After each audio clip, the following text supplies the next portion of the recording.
நம்மளோட முதலமைச்சர் மு.க. ஸ்டாலின் அவர்கள் ஸ்பெயின் போயிருக்காங்க. ஏன் போயிருக்காங்க, எதுக்கு போயிருக்காங்கன்னு கேட்டிங்கன்னா அது டிவைடபிள். ஏன்னா பல காரணங்கள் சொல்லப்படுது. ஆனால் எங்கே இருக்கார் அப்படிங்கிற விஷயம் நமக்கு தெளிவாக தெரியுதில்ல. நம்ம முதலமைச்சர் ஸ்பெயினில் இருக்கார். ஆனால் ஜார்க்கண்ட் மக்களால் அவங்களோட முதலமைச்சர் எங்கே இருக்கார் அப்படிங்கிறது 50 மணி நேரமாக தெரில மக்களே.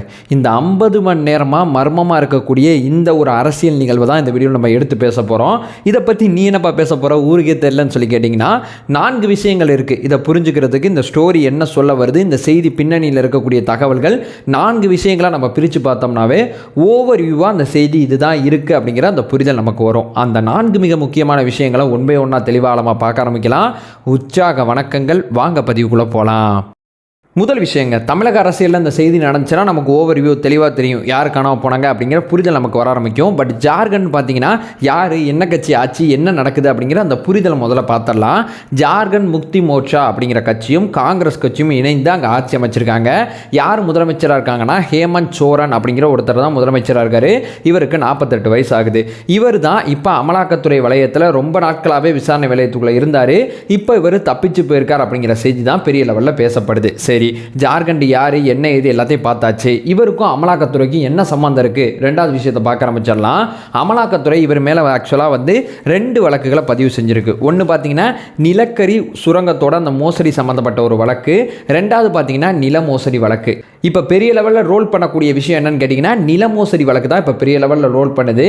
இந்த நில மோசடி, இந்த நிலக்கரி சுரங்கம் இது சம்பந்தமாக இவருக்கு ஆக்சுவலாக அமலாக்கத்துறை கடைசியாக அனுப்பிச்ச சம்மனையும் சேர்த்து 9 சம்மன்களை அமைச்சிருக்கு. ஸோ ஒவ்வொரு சம்மனாக வரும்போது அரசியல் ரீதியாகவும் சில விஷயங்களை செய்கிறாரு, சட்ட ரீதியாகவும் சில விஷயங்களை செய்கிறாரு.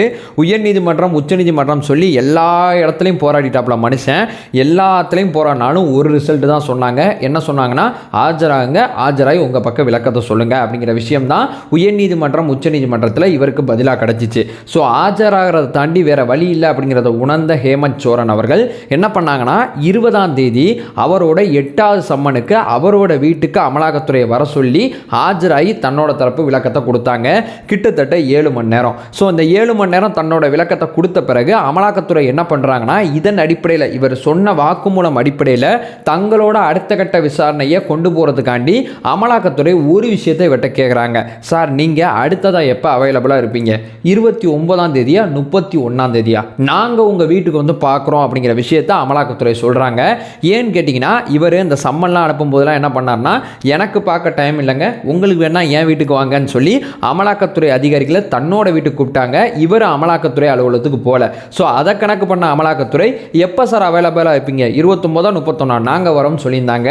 அந்த 29 31 இப்போ நடந்துகிட்டு இருக்கு. நடக்கும்போது தான் இவர் காணாமல் போயிட்டார் அப்படிங்கிறது தான் பெரிய லெவலில் இங்கே பரபரப்பாக பேசப்படுது. சரி, சம்மன் அனுப்பிச்சாங்க, இப்போ காணாமல் போயிட்டாங்கன்னு ஏன் சொல்லணும், ஆஜராகாமல் தவிர்த்திருக்கார், இந்த மாதிரி பல விஷயங்களை சொல்லலாம்ல, ஏன் காணாமல் போயிட்டார் அப்படிங்கிற விஷயம் பேசப்படுதுன்னா ஆக்சுவலாக பார்த்தீங்கன்னா 28ஆம் தேதி இவர் என்ன பண்ணுறாருன்னா 29 ஆஜராகணும். 28ஆம் தேதி டெல்லி போயிடுறாரு. டெல்லியில் இவருக்கு ஒரு வீடு இருக்குது, அந்த வீட்டில் இவர் தங்கியிருக்காரு. சரி, சட்ட ரீதியாக சில விஷயங்களை பேசுறதுக்காண்டி அங்கே போயிருக்காரு போல அப்படின்னு சொல்லி யாரும் இங்கே பெரிய லெவலில் கண்டுக்கலை. ஸோ 29ஆம் தேதி அமலாக்கத்துறை என்ன பண்ணுறாங்கன்னா எங்கப்பா 29 31 கேட்டோம், ஆஜரே ஆகலையே, என்ன பண்ணுறது அப்படின்னு யோசிக்கும் போது டெல்லியில் இருக்கார் அப்படிங்கிற தகவல் கிடைச்சோன்னா டெல்லியில் இவர் வீட்டுக்கு போகிறதுக்கு அமலாக்கத்துறை அதிகாரிகள் முயற்சி பண்ணுறாங்க. அமலாக்கத்துறை அதிகாரிகள் தன்னோட வீட்டுக்கு வர்றாங்க அப்படிங்கிறத தெரிஞ்சுக்கிட்ட ஹேமந்த் சோரன் அவர்கள் என்ன பண்ணுறாங்கன்னா தன்னோட வீட்டில் தன்னோட பாதுகாவலரோட தப்பிச்சு போயிட்டார். தப்பிச்சு எங்கே போயிட்டார் அப்படிங்கிறது இப்போ நான் பேசுகிற தருவாய் வரைக்கும் மர்மமாகவே இருக்குது. எங்கே போனார், என்ன ஆனார் இப்போ வரைக்கும் தெரியல. ஸோ ஒரு எஸ்டிஆர் படம் ஒன்று வரும், சிஎம் காணாமல் போயிட்டார் அப்படிங்கிற ஒரு செய்தி, அது இங்கே பி ப்ராக்டிக்கலாக இப்போ நடந்துகிட்டு இருக்கு. சரி, ஃபைன். எப்படி காணாமல் போயிட்டார் அப்படிங்கிறத அமலாக்கத்துறை உறுதி பண்ணாங்கன்னா இவர் வீட்டுக்கு போய் 18 மணி நேரம் காத்திருக்காங்க. வருவார்னு காத்திருக்காங்க. ஆக்சுவலாக வரவே இல்லை. ஏன்னா அமலாக்கத்துறைக்கு 29 ஆஜராகிறாரா 31 ஆஜராகிறான்னு சொல்லி எந்த பதிலுமே இவர் கொடுக்கல. அதனால 29 இவர் இருக்கிற இடத்துக்கே அமலாக்கத்துறை போயிட்டாங்க. அங்கே பார்த்தீங்கன்னா இவர் இல்லை. அப்போ எங்கப்பா இவர் அப்படின்னு கேட்கும்போது 18 மணி நேரமாக அமலாக்கத்துறை அதிகாரிகள் சல்லடை போட்டு தேடுறாங்க. எங்கே இருக்கார் அப்படிங்கிறதே தெரியல. இவரோட பயண திட்டம் இருக்குது பார்த்தீங்களா. ஏன்னா நமக்கெல்லாம் தான் ஒரு பிளான் இருக்காரு. பட் முதலமைச்சருங்கிறப்போ இதுக்கடுத்து இதை பண்ணுவாங்க, அதுக்கடுத்து இதை பண்ணுவாங்கன்னு ஒரு புரோட்டோகால் இருக்கும் பார்த்தீங்களா. அதன் அடிப்படையில் பார்க்கும்போது 29ஆம் தேதி சாயங்காலம் இவர் வந்து ஜார்க்கண்டில் இருக்கக்கூடிய ராஞ்சிக்கு போகிறதுக்கு ஃப்ளைட் புக் பண்ணியிருக்காரு.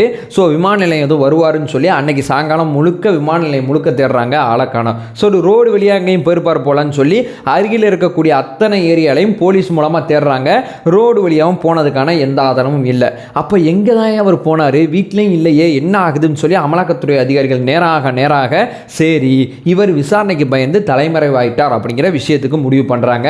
அதுக்கப்புறம் என்ன பண்ணுறாங்கன்னா, அவர் வீட்டில் இருந்த 2 சொகுசு கார்களை எடுத்துட்டு அவங்க வந்து அவங்களோட அலுவலகம் வந்துடுறாங்க.